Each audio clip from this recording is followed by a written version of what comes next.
ბრაზილიის პოლიციის ინფორმაციით, რიო-დე-ჟანეიროში ცნობილი ნარკობანდის წინააღმდეგ მასშტაბური რეიდის შედეგად დაღუპულთა რიცხვი 132-მდე გაიზარდა.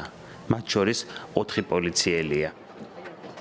28 ოქტომბერს 2500 პოლიციელისა და ჯარისკაცის მიერ ჩატარებული ოპერაციის შედეგად, რომელმაც ქალაქის ორ ღარიბ უბანში შეტაკებები გამოიწვია, დაღუპულთა რაოდენობა შესაძლოა კიდევ უფრო გაიზარდოს. 29 ოქტომბერს პენჰას უბანში ადგილობრივებმა საპროტესტო აქცია გამართეს. აქციისას მათ წრეში მოაქციეს დაღუპულთა ცხედრები. ეს ხოცვა ჟლეტაა, უსამართლობაა, ყვიროდნენ მოქალაქეები.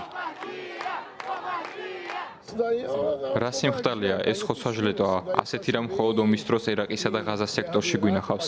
აი ასეთი დიდი ტრაგედიების დროს, როგორიცაა ცუნამი და მიწისძვრები, ერთმანეთზე დაყრილი ცხედრები. როგორ აგვიხსნით იმას, რაც აქ მოხდა? ბრაზილიაში ჩატარებულმა ოპერაციამ, რომელიც ოფიციალური პირების მტკიცებით ნარკოტიკებით მოვაჭრე შეიარაღებული კრიმინალური დაჯგუფებების წინააღმდეგ იყო მიმართული, კითხვები გააჩინა საერთაშორისო საზოგადოებაშიც. გაეროს ადამიანის უფლებათა პრესპიკერმა მარტა ჰურტადომ განაცხადა, რომ არსებობს ოპერაციების გრძელი სია, რომელიც მრავალი ადამიანის გარდაცვალებით დასრულდა. აბსოლუტურად გვესმის ის სირთულეები, რომლებიც შეიძლება წარმოიშვას ძალადობრივ და კარგად ორგანიზებულ კრიმინალურ დაჯგუფებებთან ბრძოლისას.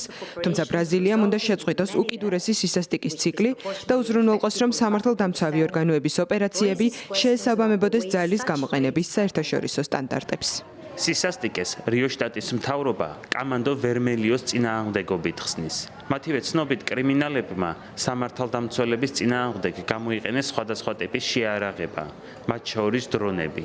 კომანდო ვერმელიო, რომლის წინააღმდეგაც ბრაზილიის მთავრობამ ჯარი და ჯავშანი ტექნიკა გამოიყენა, ქვეყნის უძველესი აქტიური კრიმინალური ორგანიზაციაა.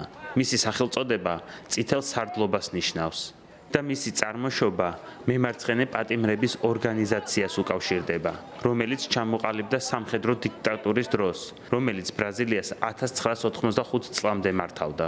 მას შემდეგ წითელი სარდლობა მასიური გახდა, ტრანსნაციონალური კრიმინალური დაჯგუფება, რომელიც დღემდე ნარკოტიკებით ვაჭრობასა და გამოძალვაშია ჩართული.